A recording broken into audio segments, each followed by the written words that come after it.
Colonel Ajay CO Ajay Astro money group first global Astro finance digital channel से आपसे मुखातिब होता हूं। आज 16 सितंबर सन 2023। दोस्तों, कॉटन कपास के ऊपर लगातार अपडेट और विश्लेषण देने वाला देश का पहला चैनल है। दोस्तों, हम वर्तमान ही नहीं भविष्य का भी करते हैं सटीक आकलन। दोस्तों, इंडियन सिस्टम ऑफ एनालिसिस यानी फाइनेंशियल एस्ट्रोलॉजी और फंडामेंटल एनालिसिस के संयुक्त प्रयासों से विश्लेषण करने वाला देश का पहला चैनल है। और यही वजह है कि हमारा चैनल आपको अक्सर समय से पूर्व सटीक अनुमान देता है, चाहे वो मानसून का हो, चाहे फिर कृषि का उत्पादन हो, भावों की उतार चढ़ाव का विश्लेषण अक्सर सटीक साबित होता है। याद कीजिए, आपको हमने मानसून शुरू होने से पहले यानी साउथ वेस्ट मानसून शुरू होने से पहले यही कहा था कि अगर जुलाई का महीना में अच्छी बरसात होगी, जबकि अगस्त सूखा जा सकता है, लेकिन सितंबर एक अच्छी बरसात ला सकता है। दोस्तों, यदि हम सरकारी अनुमान देखें तो साउथ वेस्ट मानसून का रील बैक यानी समापन 21 सितंबर तक हो जाता है। आज 16 सितंबर है और अभी देश के विभिन्न हिस्सों में मानसून एक्टिव है और आगे भी एक्टिव रहने की संभावना बन रही है, जिसका पूर्व अनुमान हमने आपको जून महीने में ही दिया था। साथ साथ जुलाई महीने में भी कहा था कि अगस्त का महीना बिल्कुल सूखा जा रहा है और अगस्त के महीने में लगभग 35% से कम बरसात देश के लगभग सभी महत्वपूर्ण कृषि उत्पादक राज्यों में देखी गई। दोस्तों, अब खबर कपास के उत्पादन के ऊपर होगा और कपास के भावों में तेजी, इसकी पर पूरी जानकारी आपके लिए लाए हैं। जानिए पूरी रिपोर्ट विस्तार से।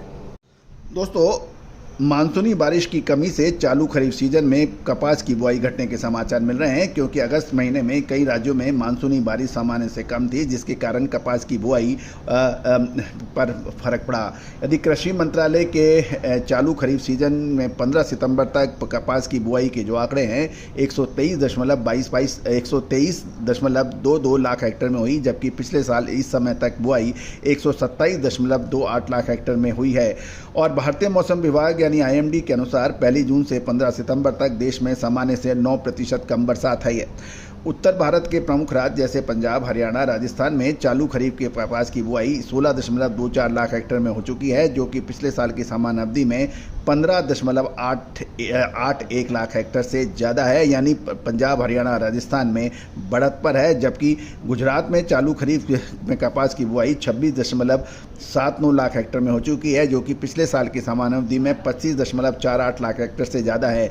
यानी पंजाब, हरियाणा, राजस्थान और गुजरात के अंदर पिछले साल के मुकाबले अधिक बिजाई है और मध्य प्रदेश में भी बिजाई अधिक बताई जा रही है। कपास की बिजाई मध्य प्रदेश में 6.65 लाख हेक्टेयर में हो चुकी है, जो कि पिछले साल की समान अवधि में 6.49 लाख हेक्टेयर से ज़्यादा है। ये थे अधिक बिजाई वाले क्षेत्र। लेकिन जो प्रमुख बड़े राज्य हैं, जैसे महाराष्ट्र में चालू खरीफ सीजन में कपास की बुआई 42.21 लाख हेक्टेयर में हुई है, जो कि पिछले साल की समान अवधि में 42.27 लाख हेक्टेयर से कम है।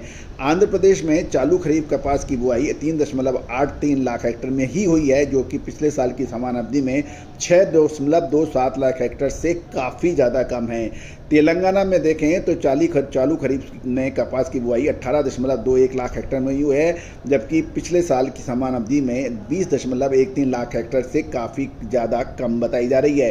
कर्नाटक में भी यही स्थिति है, क्योंकि पिछले साल 8.21 लाख हेक्टेयर में हुई थी, जो इस बार घटकर 6.63 लाख हेक्टेयर में हुई है। उड़ीसा के अंदर कुछ जो पिछले साल 2.16 लाख हेक्टेयर में हुई थी, इस बार बढ़कर 2.35 लाख हेक्टेयर में हुई है। तो कुल मिला के दक्षिण भारत के राज्यों के अंदर बिजाई कम है, जबकि उत्तर भारत की एक में अधिक है। लेकिन कुल मिलाकर यदि हम देखें तो 127.28 लाख हेक्टेयर के मुकाबले 123.22 लाख हेक्टेयर हुई है। लगभग 5 लाख हेक्टेयर बिजाई कपास की कम है। 5 लाख हेक्टेयर बिजाई ही कम है, ये तो बिजाई के आंकड़े हैं। और उसके बाद इसका उतारा यानी यील्ड कितनी आ पाएगी, उसके ऊपर भी हम आगे आने वाले एपिसोड्स में चर्चा करेंगे। अब खबर निकलने आ रही है कि स्पिनिंग मिलों की मांग बढ़ने से उत्तर भारत व गुजरात में कॉटन के भाव तेज हो गए हैं।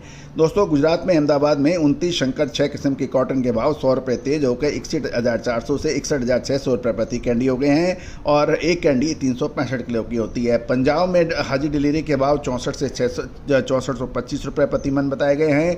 हरियाणा में नई रुई के भाजिर के भाव 64 से 6450 बताए जा रहे हैं।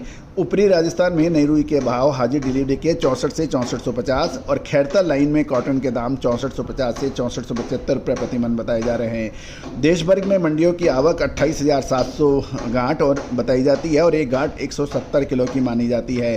साथ साथ यदि हम इंटरनेशनल मार्केट में देखें इलेक्ट्रॉनिक ट्रेडिंग में, तो वहाँ पर भी कीमतों में कॉटन की कीमतों में तेज़ी रुक रहा।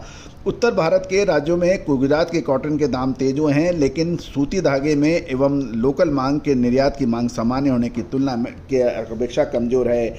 दोस्तों, शाम के सत्र में विदेशों में कॉटन की कीमतें तेज हुई, जिसके कारण घरेलू बाजार में भी इसके दाम बढ़े। दोस्तों, विदेश में दाम तेज होने से कॉटन के निर्यात सौदे में बढ़ोतरी होने का अनुमान है, लेकिन घरेलू बाजारों में सूती धागे की मांग अभी तक कोई बड़ी तेजी नज़र नहीं आई है। साथ साथ उत्तर भारत के राज्य हरियाणा, पंजाब और राजस्थान, ऊपरी राजस्थान के साथ साथ मध्य प्रदेश और गुजरात की मंडियों में नई कपास की आवक बढ़ने लगी है और मौसम अनुकूल रहा तो नई फसल की आवक आगामी दिनों में बढ़ जाएगी। गौरतलब है कि विदेशी बाजारों में खाद्य तेलों की कीमतों में तेजी का रुख है और जबकि घरेलू बाजार में कॉटन वाश की कीमतों में तेजी दर्ज हो रही है। गुजरात डिलीवरी कॉटन वाश के दाम 15 रुपये तेज होकर 825 रुपये प्रति 10 किलो हो गए हैं और साथ साथ तेल मिलों की सीमित मांग के कारण बिनोले की कीमत में उत्तर भारत के राज्यों में मिला जुला रख रहने की संभावना बताई जा रही है। दोस्तों, आगामी लगभग एक महीना कॉटन के लिए महत्वपूर्ण साबित होने वाला है। याद कीजिए, हमारा 2021, 22, 23 और अब 2023-24 के अग्रिम अनुमान के लिए आप हमसे संपर्क कर सकते हैं। पहले हमारे अनुमान सही साबित हुए हैं। All the very best, good luck, happy